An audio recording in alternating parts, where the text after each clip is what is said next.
Oleh karena demikian, salah satunya amalan yang harus kita kerjakan dalam bulan Ramadan ini adalah sifat pemurah yang harus ada dalam diri kita. Sifat pemurah, dermawan yang harus ada dalam jiwa kita. Bagaimana?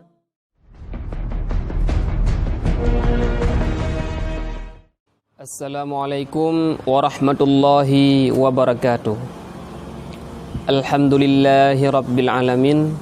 Wassalatu wassalamu ala sayyidina Muhammadin wa ala alihi wa sahbihi ajma'in. Amma ba'du. Segala puji kepada Allah dan juga selawat dan salam kepada Nabi Muhammad sallallahu alaihi wasallam dan juga kepada al dan sahabat beliau. Hadirin yang dirahmati oleh Allah Subhanahu wa taala, para penonton yang kami hormati, yang kami sayangi, pada kali ini kita akan menjelaskan tentang Ramadan, tentang apa yang bersangkutan dengan bulan Ramadan. Hadirin yang dirahmati oleh Allah Subhanahu wa taala, Allah taala menamai bulan Ramadan ini bulan maghfirah. Artinya bulan ampunan, yang mana bila seseorang meminta ampun kepada Allah, dia bertaubat, akan Allah senantiasa mengampuninya.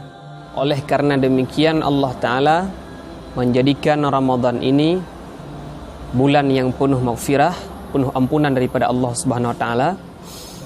Kita sebagai umat Nabi Muhammad sallallahu alaihi wasallam, yang mana Allah taala telah mengkhususkan Ramadan ini hanya untuk kita para umat Nabi Muhammad sallallahu alaihi wasallam, jadikan Ramadan ini sebagai bulan untuk memotivasikan kita dalam beribadat kepada Allah Subhanahu wa taala. Karena kalau bukan bulan Ramadan yang kita jadikan tempat untuk memotivasikan amalan kita, bulan apa lagi? Karena bulan Ramadan ini bulan yang penuh ampunan daripada Allah Ta'ala. Kalau bulan lain, tipis kemungkinan Allah Ta'ala memberi ampunan kepada kita.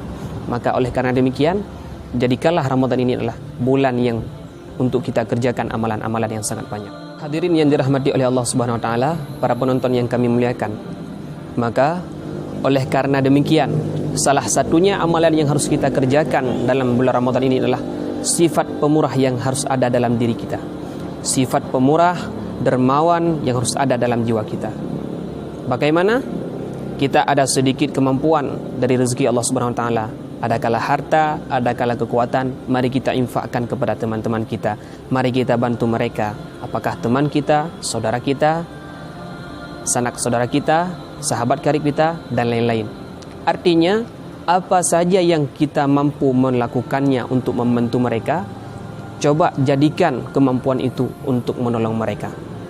Tapi untuk mereka-mereka atau untuk kita-kita yang tidak mampu membantu orang lain dalam harta, dalam kekuatan, Allah Ta'ala memberikan satu cara lagi.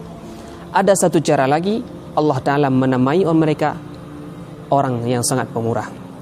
Apa caranya? Kita harus mendengarkan sedikit kisah seorang sahabat Nabi yang sangat mulia. Dahulu pada masa Rasulullah sallallahu alaihi wasallam, ketika Rasulullah sedang duduk bersama sahabat, Rasulullah mengatakan bahwa Allah Ta'ala meridai apa yang telah dilakukan oleh Abu Damdam. Abu Damdam termasuk sahabat Rasulullah yang sangat dimotivasikan oleh Rasulullah, sangat dipuji-puji oleh Rasulullah. Karena apa? Allah Ta'ala memuliakan, meridai apa yang telah dilakukan oleh Abu Damdam. Ketika tersebut, para sahabat yang mendengar bahwa Allah Ta'ala telah meridai amalan yang telah dikerjakan oleh sahabat Abu Damdam, salah seorang sahabat menjadi sangat heran. Maka dia pun pergi ke rumah Abu Damdam dalam niat untuk bertamu. Sehari, 2 hari, 3 hari beliau bertamu, sahabat yang satu ini di rumah Abu Damdam. Beliau tidak memperdapatkan ada amalan yang lebih ketimbang sahabat ini. Karena sahabat yang datang ke rumah Abu Damdam termasuk sahabat yang sangat kuat amalannya. Sehingga sampai hari ketiga, sahabat ini menunggu, melihat, memperhatikan amalan apa yang dikerjakan oleh Abu Damdam. Yang dalam hukum Islam, hari ketiga inilah sampai ketiga adalah hari di mana para tamu dinamakan tamu, tapi untuk selebihnya tidak dinamai lagi tamu. Sehingga sesampainya di hari ketiga, sahabat ini ingin berpamitan dengan Abu Damdam. Beliau bertanya tentang amalan apa yang dikerjakan oleh Abu Damdam. Abu Damdam menjawab, sahabat, amalan yang saya kerjakan 1 hari, 2 hari dan 3 hari yang telah kamu bertamu kepada saya, itulah amalan yang saya kerjakan. Tapi tidak, sahabat ini bertanya, tapi tidak ada amalan yang sepertinya Allah memuji amalan yang engkau kerjakan. Sahabat ini mendesak sehingga Abu Damdam pun mengatakan, ya wahai sahabat, aku dimuliakan amalanku oleh Allah Subhanahu wa taala di hadapan Rasulullah karena aku berani menjual kehormatan saya, berani menjual kemuliaan saya di hadapan Allah untuk memaafkan orang-orang yang mereka memarahi saya, mereka yang menggunjing saya, mereka yang mengumpat saya, mereka yang menghina saya. Semua orang-orang yang mencela saya maafkan. Saya maafkan, saya minta permohonan maaf di hadapan Allah Subhanahu wa taala. Hadirin sekalian, inilah perkara yang kedua. Cara yang kedua agar kita dijadikan seorang pemurah. Karena pemurah ini bukan hanya segenap harta, bukan hanya segenap kekuatan, tapi juga hati kalau dijaga untuk memaafkan orang lain, juga kita akan dinamakan dermawan. Walaupun hanya dermawan, pemurah itu Allah yang namakan. Karena kalau yang dinamai oleh manusia itu hanya pujian belaka, pujian yang sia-sia. Tapi yang kita tuntut, yang kita cari adalah pujian daripada Allah Subhanahu wa taala.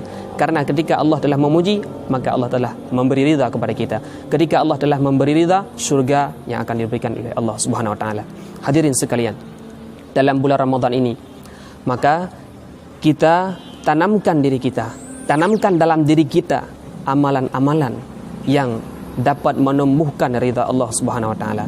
Karena bulan ini bulan yang dilipat gandakan amalan-amalan apa saja yang kita kerjakan. Jadi hanya ini yang dapat saya sampaikan. Semoga menjadi motivasi dalam hidup kita dalam menjalani Ramadan yang penuh berkah ini. Saya akhiri. Assalamualaikum warahmatullahi wabarakatuh.